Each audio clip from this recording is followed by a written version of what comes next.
kacarita mangkono ingkang maksih Sekung Brata ngenengaken cipta gayuh ninging cipta ninging rasa nenggih Sang Begawan ciptaning dadak sakala ing mangke ana daru pitu cumlorot saking Dirgantara ing dipunika Bathari Sapta ingkang tinanggenah arsa nggodha tapane Sang Mangsah Tapa mrih jugar semedinira nenggih Bathari irim-irim Bathari Tunjung Biru Bathari Warsiki Bathari Lengleng Danu lan sapanunggalanira weleh-weleh patrape lan malih sami nggodha ana ingkang isis wentesira den pepet-pepetake Sang Tapa ana ingkang ngrangkul lunggihanira Sang Ciptaning nah dene kang kaping 3 ana ingkang mepetake endahing prembayunira iki susune oh ya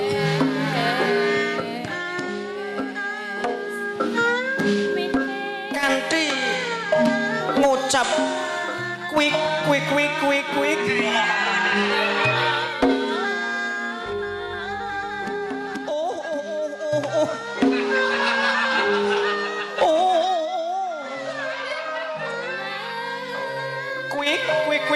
kuik kaya lagu Thailand ewa semanten sekedhik kewala datan ngeh lan rokeh tan kongang ing panggoda Sang Ciptaning meleng sekung ning bratane dadak sakala ana pangaribawa angin Garuda perbawanira Sang Tapa nempuh widodari pitu kendang kapracondang bali papanira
Amit pasang Kalimantabe wonten salawaking pandhita rawuh ing pertapan kula kepareng Rubaya Hanila krami jengandika panemban menika sinten dene bangkit anjugarake brata kula penemban menawi palibaya andangu Rabaya menika pandhita tanpa sasana Boyodarbe asrama dedunung sedya papan kula dedepok ing wana wukir sesuci saben pinanggih warih mila tetela Brahmancara inggih Sanataka Brahma utawi Resi Matirta tegesipun gesang mardika ingkang sampun boten kabondho gelaring donya tuwin peparing lan pepinginan dene ingkang sudi mestani nami kula Resi Upadya langkung rumiyin Robaya nyuwun dawuh mriki menika pertapan pundi saha palibaya sinten parapanipun menawi andangu mriki menika pertapan Indrakila dene Robaya anamapun ciptoning katingalipun palibaya menika taksih mudha tumaruna nanging teka sampun wantun jumeneng pendhita menapa sekinten sampun uninga menggah menapa tegesipun tembung pendhita duh penemban menawi mboten sisih paningal kula pan menika mengku werdi panggenan ingkang jembar menawi PKB woh kula pun mboten nderek partai sing baken kula NU monggo pun lajengaken inggih di menika panggenan ingkang inggil dene to menika tegesipun pethak pramila sok sinten ingkang sampun mandhita menika leresipun kedah jembar bebudayanipun berbudi mring sesami penggalih kebak ing kamirahan turta malih inggih kedah luhur pambeganipun kesaenan tumindak sedinten-dinten kedah punjul saking sesamining agesang kejawi menika inggih tansah kedah anggegulang kesucen nindakaken pedamelan rahayu menika panemban gadu ing pemanggih kula bab perdining tembung pendhita wah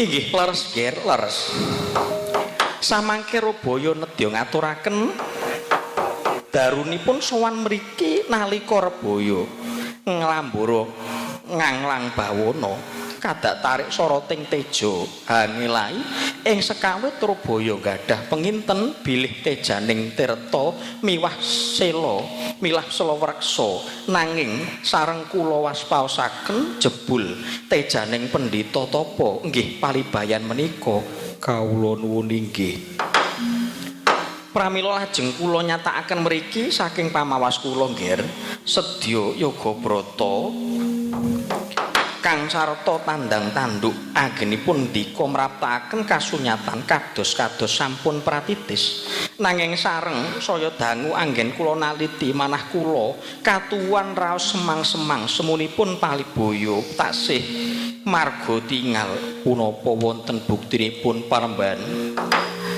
dene Rebaya winastan marga tingal lho wonten nggih wonten buktinipun lho inggih cobi kepareng paring dawuh pangandikan panemban buktinipun menapa lho buktinipun dene ing ngatasing pandhita ingkang sampun mligi anggadhahi dhateng kamuksuan angesti dhateng kamuksuan utawi kasampuraning pejah nanging kenging menapa palibaya taksih ketingal nyanding lan nyandang dedamel serta prabot piratosing perang ingkang hanjalari pejah eman sanget ger eman sanget menawi lampah kasubratan palibaya ingkang sampun pinunjul menika nunten kasambekala garapan lan kadonyan mekaten awit mugi karawan kawuningan ger ngangkah kasampurnaning menika mligi namung matrapaken reh rahayu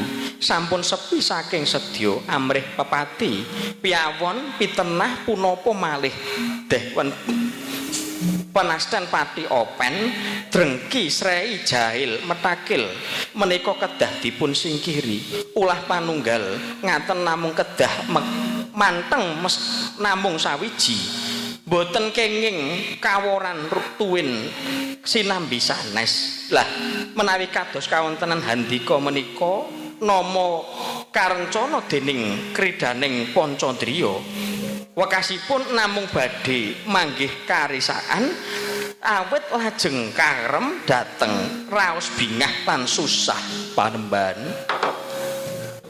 Sedaya ingkang palibaya dawuhaken menika kala wau saglugut pinara sastra boten wonten leresipun. Tegesipun boten wonten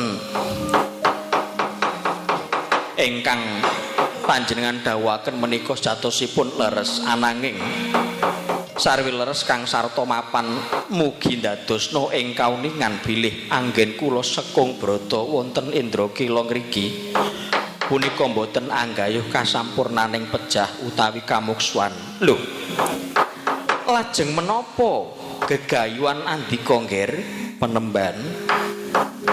Pramila senadyan tapa brata kula tansah anyanding dedamel menika sebab dumugi dinten menika jiwa kula taksih tetep jiwa satriya.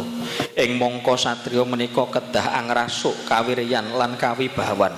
Saperlu kangge prabot piranto sing gesang memayu hayuning bawana supados jangkep darmaning kesatriyan wau kejawi to sing balung wuleting kulit ugi kedah sinaretan bantering tapa brata ingkang pamripun supados kasantosaning wadhagipun wau linambaran kasantosaning batos wekasan boten gampil kasor dening purbaning satu murka. Lho, menawi mekaten palibaya wekdal menika angesti satunggaling gegayuhan kasatriyan nuninggih kasinggihan Panembahan.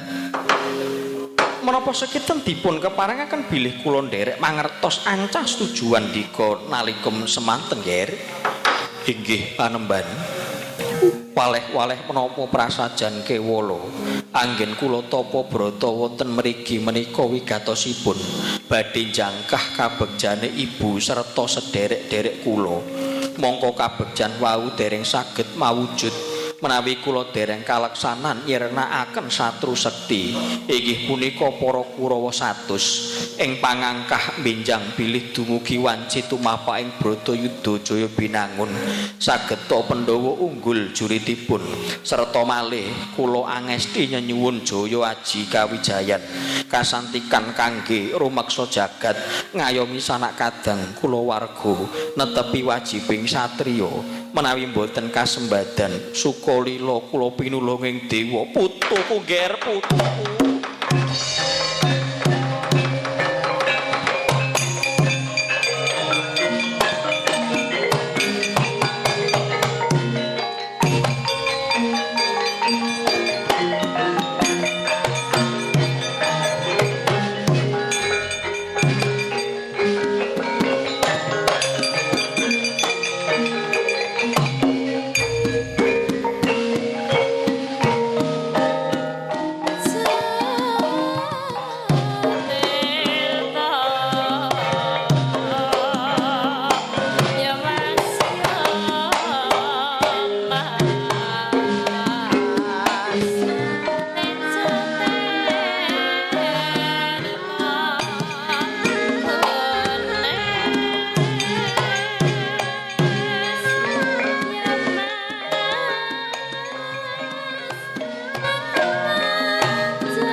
Janaka yakti ulun kang sesinglon pendhita mau yakti mung jajal sartana di marang sekunging brata kita nyata meleng sarata tuajuh brata kita nggir meleng nggonmu nggayuh marang katentremaning batin bacutna nggonmu semedi kulub yen ora bakal yakti kowe ora suwe mung bakal suwe uruping damar mung ngenteni sauruping jagung sairing bawang yakti bakal ana pepadang kulup wis karya Basuki pangestu ulun banyu milih marang kita ulun kundur makayangan sembah kula humiring jengkar paduka pikulun.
samar iki Bagong karo Petro. Oh nggih iki Bagong. Ana apa kowe sakoron kok mlayu-mlayu Bagong? Wah ketiwasan. Teng wingking rika wonten celeng. Celeng iki waraha. Aja nganti kleru nyebut. Nggih, ten wingking wonten dados kelingan jaman ten pondok riyin. Menawi wonten maknani celeng niku diwaca celing. Mergi tulisane celeng niku jim, lam, ya, ngain. Dadi le maca ana santri kon maca santri anyaran lagi ngerti pegon al khinjiru tawi celing. Kowe kok ora gegono yamene kok iso wis padake pembersih kaca. Pun saestu panjenengane mboten pitados nika ngerusak aban. Warga Klenggotan ngriki wah iso jagunge dirusak. Pari-parine wah niku celeng jan pancen celeng tenan kok kae. Lah ya celeng to Petro. Lah nggih. Monggo jenengan kula aturi merjaya mawon celeng. Pun pejahi mawon. Mboten napa-napa katimbang rusak. Yo aku tak percayani.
Jaran.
Bagus.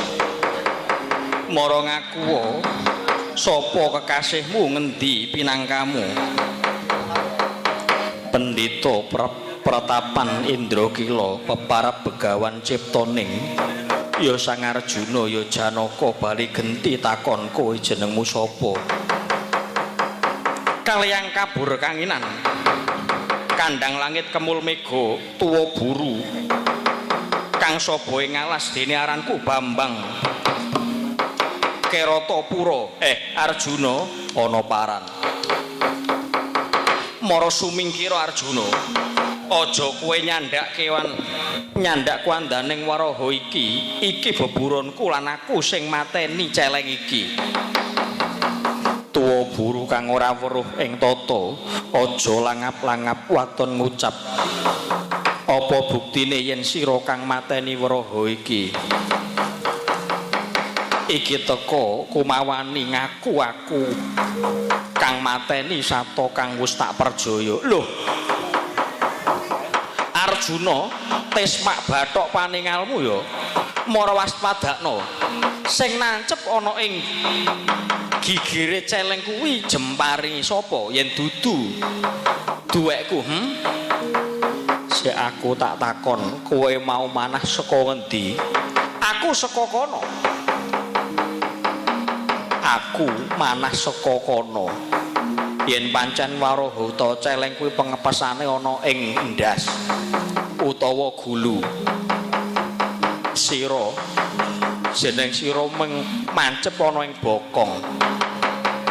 Celeng dipanah bokonge ora ngopo-ngopo.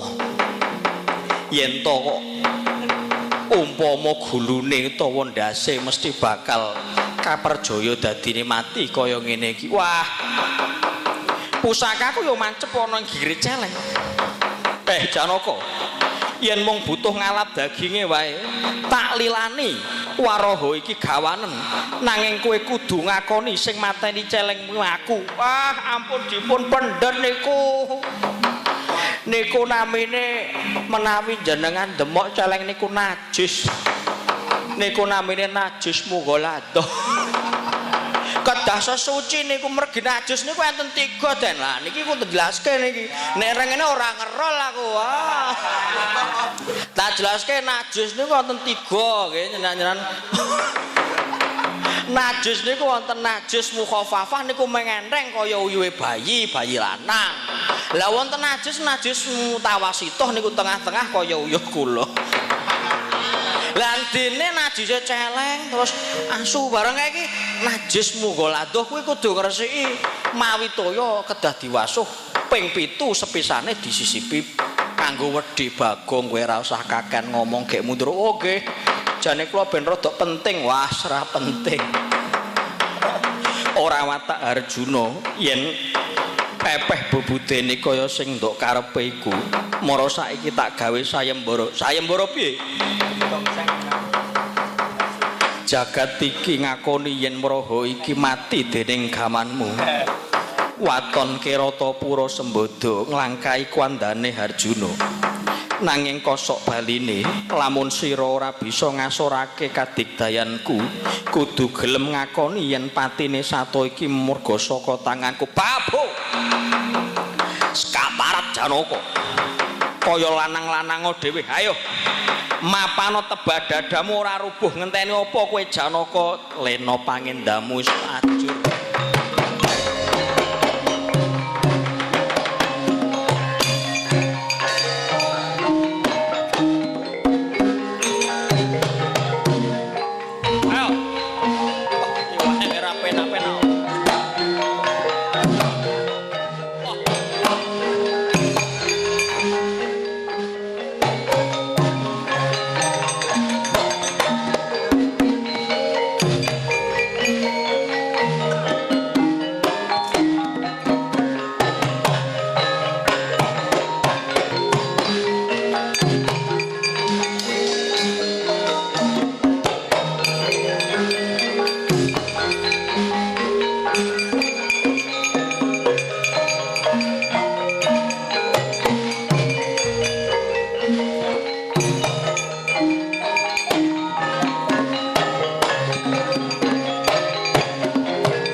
ger putulun ger.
Alondata lenggaira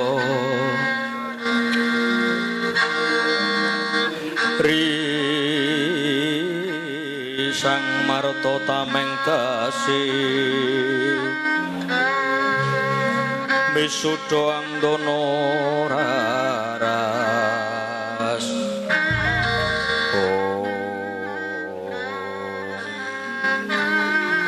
duh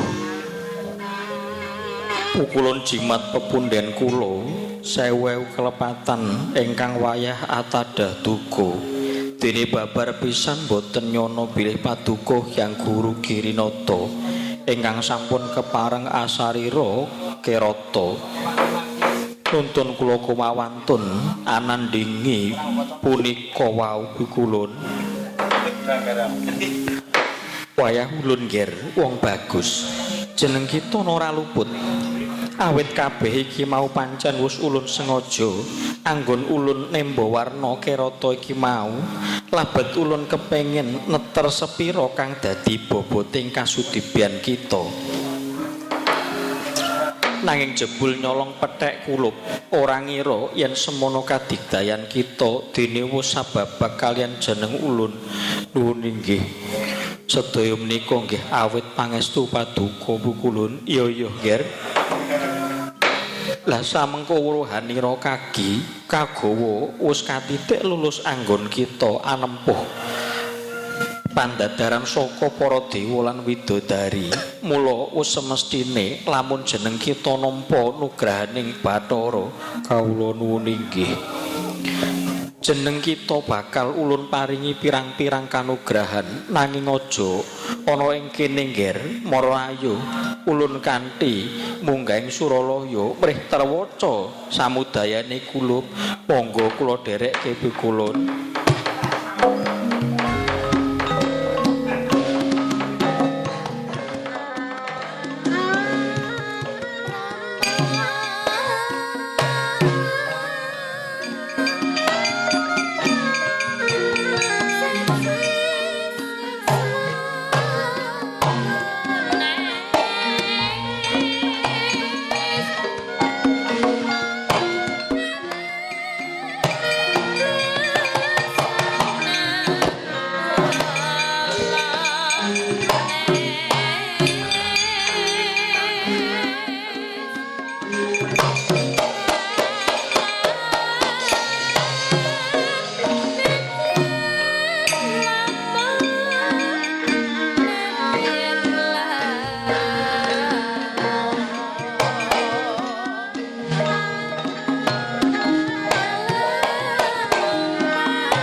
Raina sumubang iwang aruna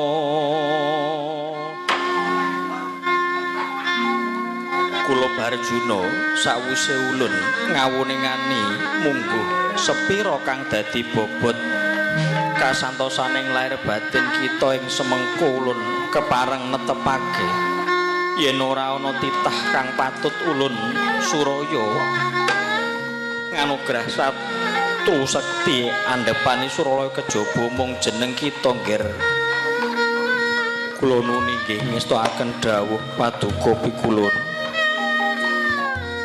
jeneng kita bakal ulun paringi pangebang lamun kita mengku sembada nyrenakake Prabu Niwata Kawaca ora esuk ora sore kira bakal ulun jumenengake Nalendrana ing Sela Kandha Warubinangun kang sarta ngratoni para widodari jejuluka Prabu Kuritin ya Kalidi kawula nunggih pangebang kang kapindho lamun unggul jurit kita mengko jeneng bakal ulun wisuda dadi lelanganing jagat jaguning dewa namung pangestu paduka pukulan ingkang tansah mangyungana sesanggeman kula punika mangke iya kula pangestu ulun tansah lumintu marang jeneng kita ya mung amengko kagawa Prabu Niwata Kawaca iku tuhu sekti mahembara kang tanpa tanding bebasane mula minangka gegaran andeling kulit jeneng kita ulun paringi andel-andel pusaka ampuh ya piandel aji jaya kawijayan nuninggih ngaturaken gunging panuwun bukulun pusaka ampuh kang nedya ulun paringake iki aran Sendata Kyai Pasupati iki gegaman kadewatan awujud jemparing kang bedhore wulan tuanggal pusaka iki bisa dilepasake sarana langkap bisa uga sarana paningal bisa sarana cipta playune kaya kilat landhepe kaya banyu aja maneh katamakake marang janma manungsa senadyan gunung bisa jugruk segara bakal umup lan saknalika mobar dene jembare Pasopati iki biyen jemparing Pasopati iki biyen dumadi sekorek maneh Bathara Kala turta ana panunggalane yaiku pusaka Kyai Guwa Wijaya pusakane swarga Pandurama Duk Semana ya mung wae nggir reh ning Pasopati iki senjata ampuh mula ana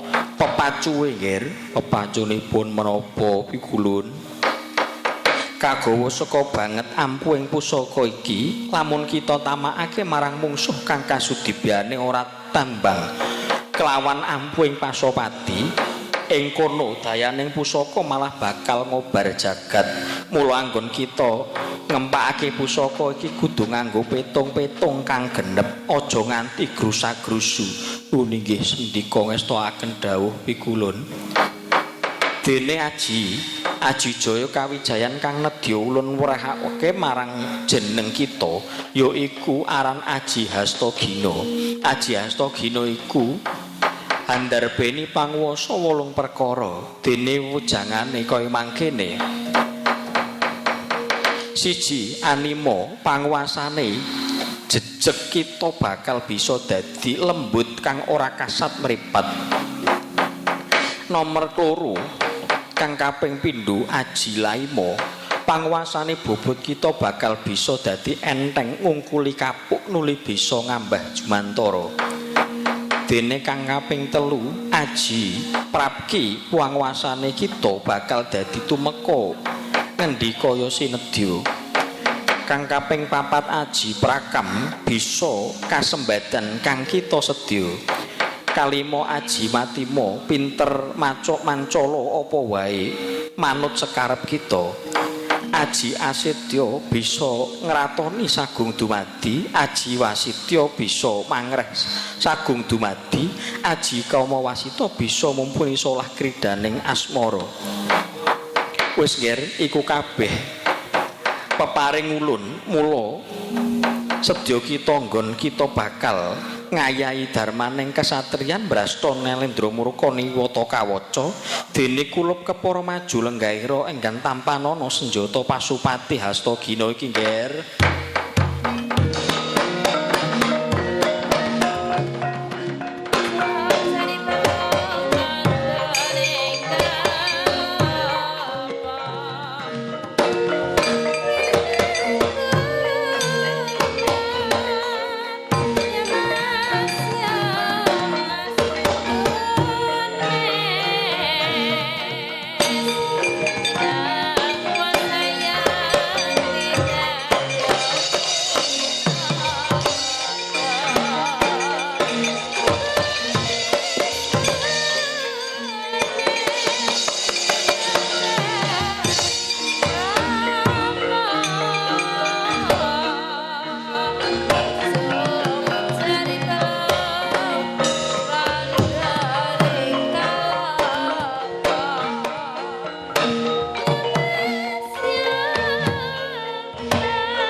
ampuhe kagila-gila mula aja sembrono anggen kita namakake senjata kuwi yo Ger Rohanira ulun kang bakal nyembadani apa kang dadi sedyanira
Raden ing atase sing didhawuhi supaya nyrenakake Prabu Niwata Kawaca kuwi Raden Arjuna napa kedah kula ingkang wonten ing ajeng nyuwun ngapunten kedah caranipun sakmangke supados kados pundi kemawon dawuhipun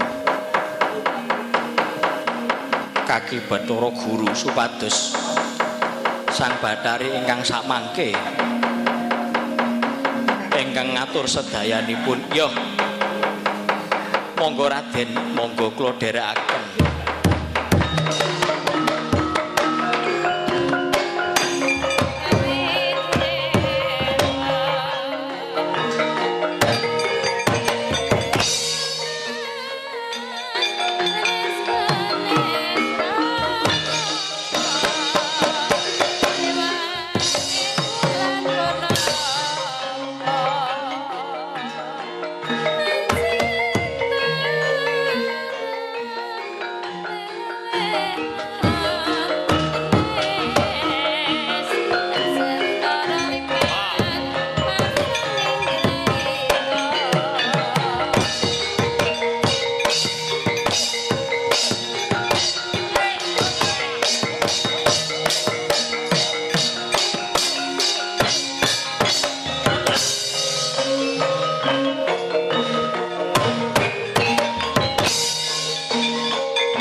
kecekele wis.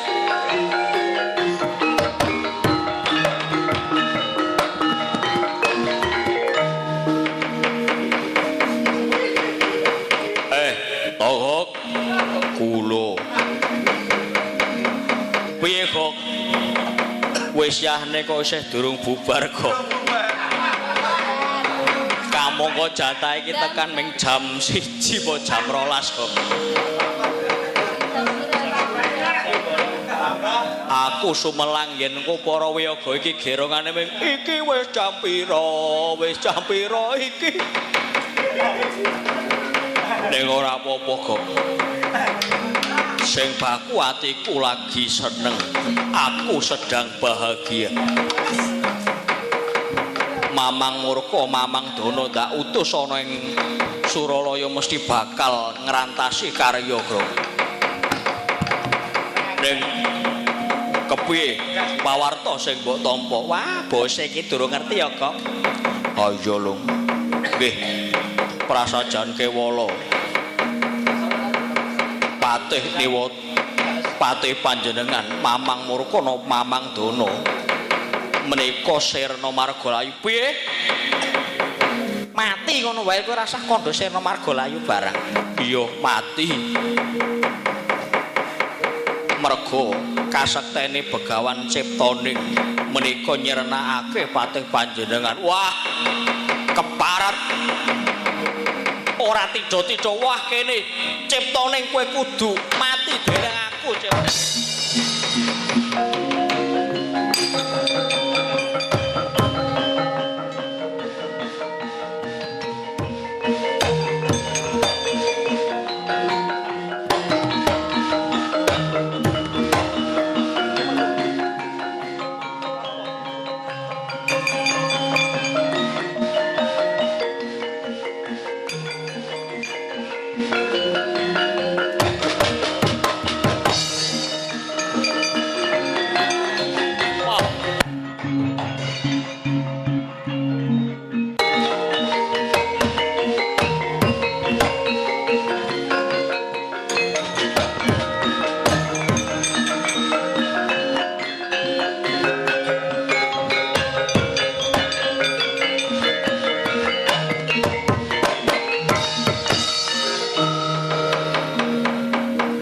Tumenggung, ana apa kowe mlayu-mlayu tanpa tinimbalan? Nyuwun pangapunten. Menika wonten pawartos ingkang mugi-mugi mawon sejatosipun samangke dados renaning penggalih paduka Dewaji. Apa pawartane? Samenika Bathari Supraba wonten madyaning alun-alun badhe suwita kelawan paduka. Kepiye? Bathari Supraba wonten madyaning alun kene larapke.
Iki jenenge pucuk dicintau lampun tiba. Wong tetet yang Kalalodra manik raja dewaku. Saking bungae atiku katekan wong ayu dina deblong nganti cumplengkungen Yayi. Yayi Suminten Supraba. Anti klera-kleru merga baning angin. Kula nuwun inggih angsal pangestu paduka sinuwun sowan kula tansah manggih karaharjan. Mboten langkung sembah sungkem kula mugi konjuk ing sandhap paduka Sang Prabu. Ndak tampa pangabektimu ndadekake lega legawaning ati. Tujune aku durung sida ngluruk menyang kayangan. Umpama sida rak ya cotho to aku. Ora ketemu karo nini wong ayu dhewe sak jagat. Banjur apa karepmu tapa brot tanpa sraba-sraba praptana ing Imantaka. Untung wae aku ora sida. ngraboso ana ing kayangan Supraba. Merga sing ndak gayuh jebul wis ana ing kene. Rodok lirih co ki. Rodok wigati iki.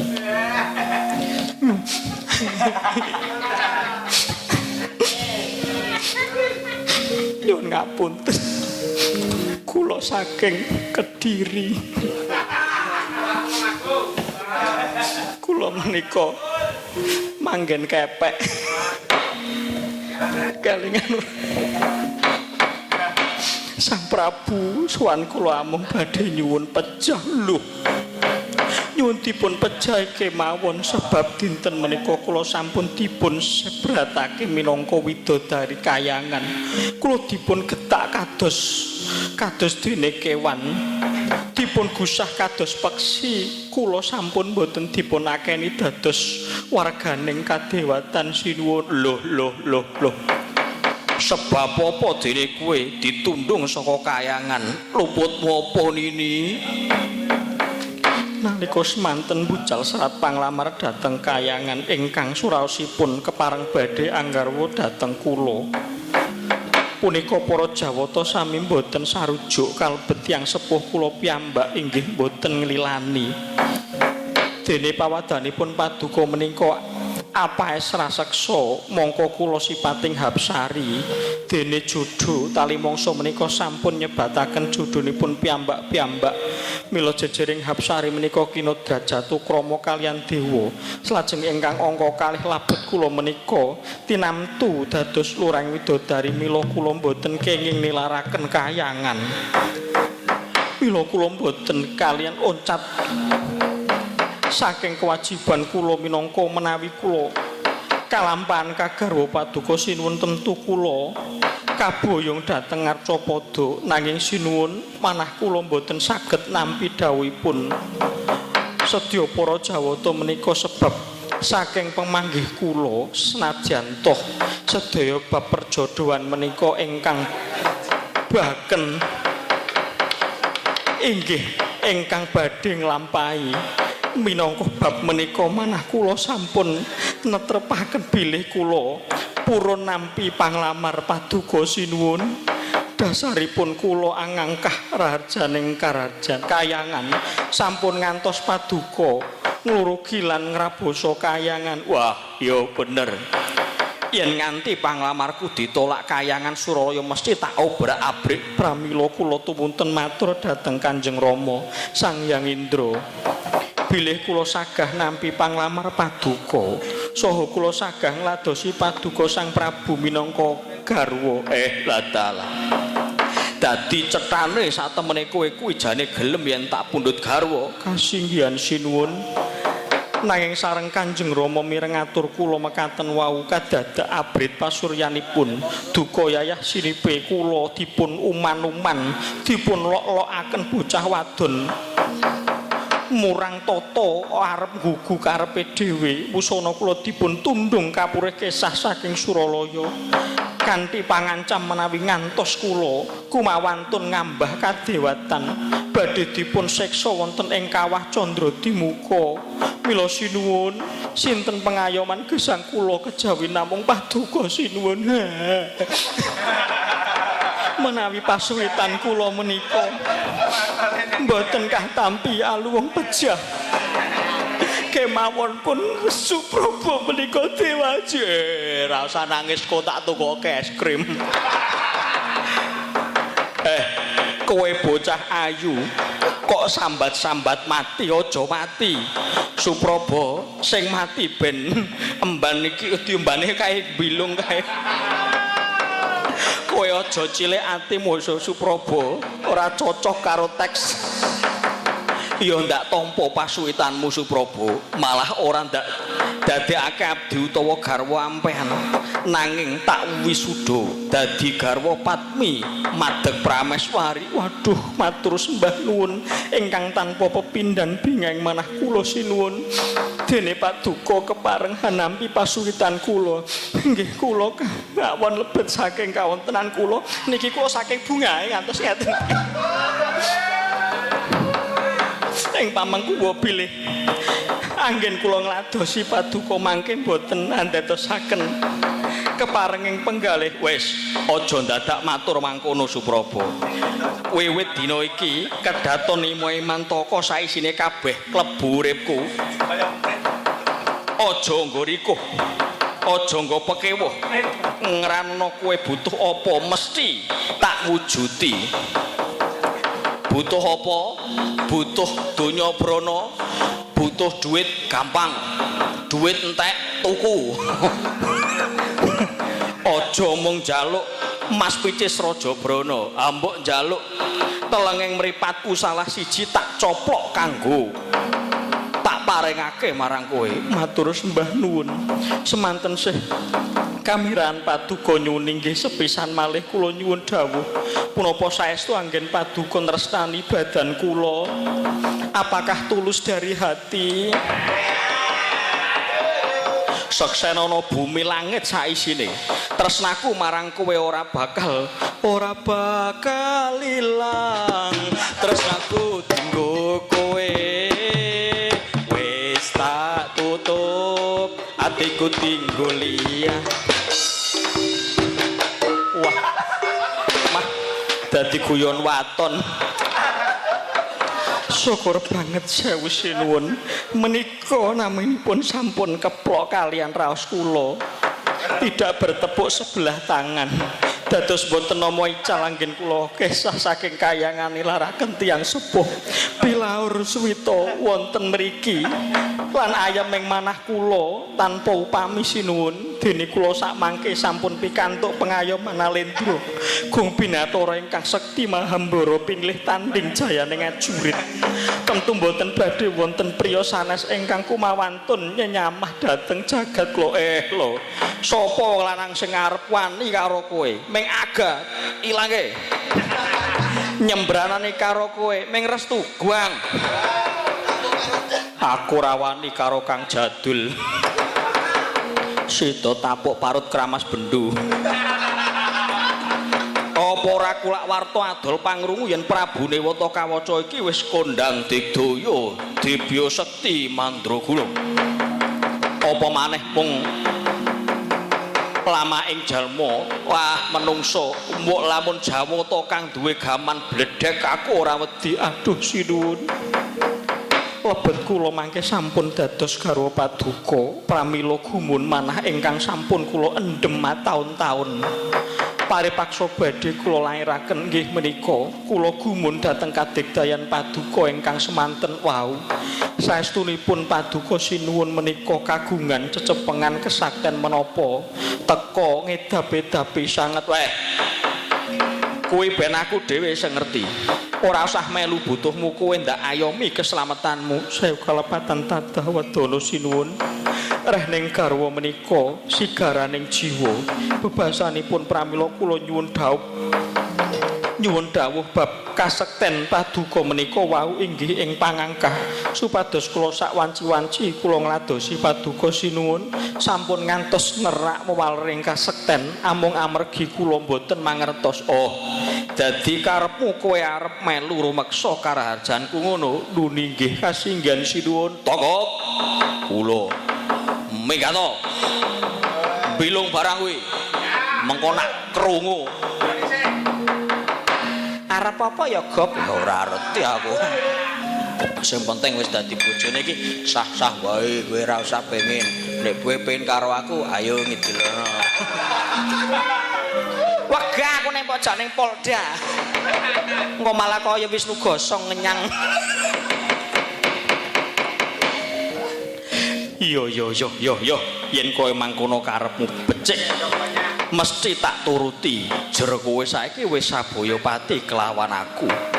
Mengko Supraba, anane aku kasinungan Sekti Mandraguna iki jalaran kadunungan aji-aji kang aran siji Gineng Sukaweda.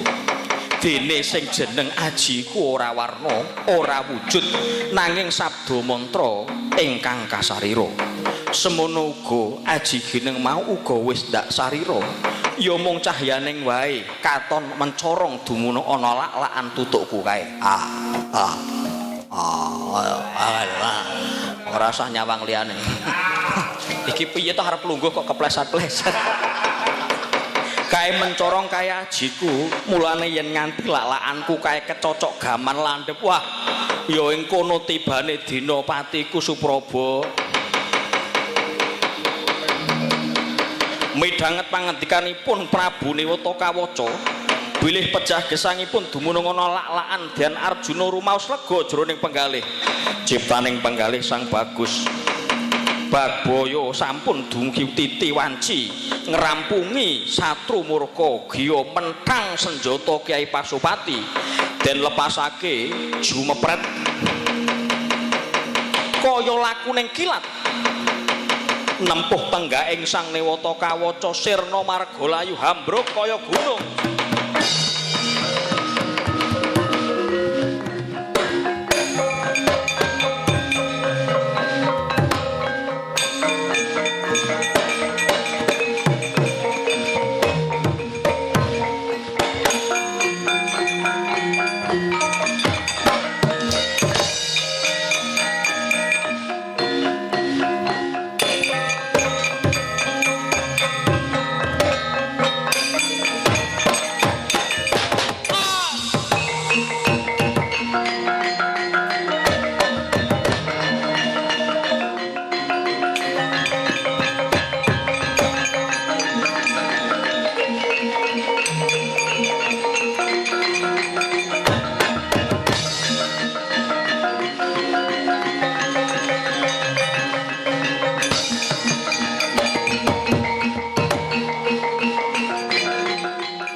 Titah ulun Gen Arjuna banget lega prastawa penggalih ulun.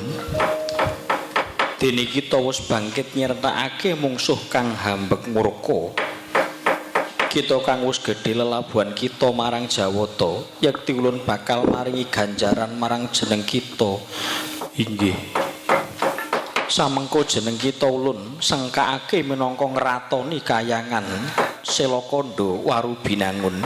Sasuwene 40 dina wenang hang ngratoni para widodari. Nanging aglar jejuluk Prabu kanthi aglar jejuluk Prabu Kariti ya Prabu Kritin. Lan kita bakal ulun dhawuhake kelawan putu ulun Bathari Supraba tetepa dadi jatuh kramamu kula sinekseran jagat saisine.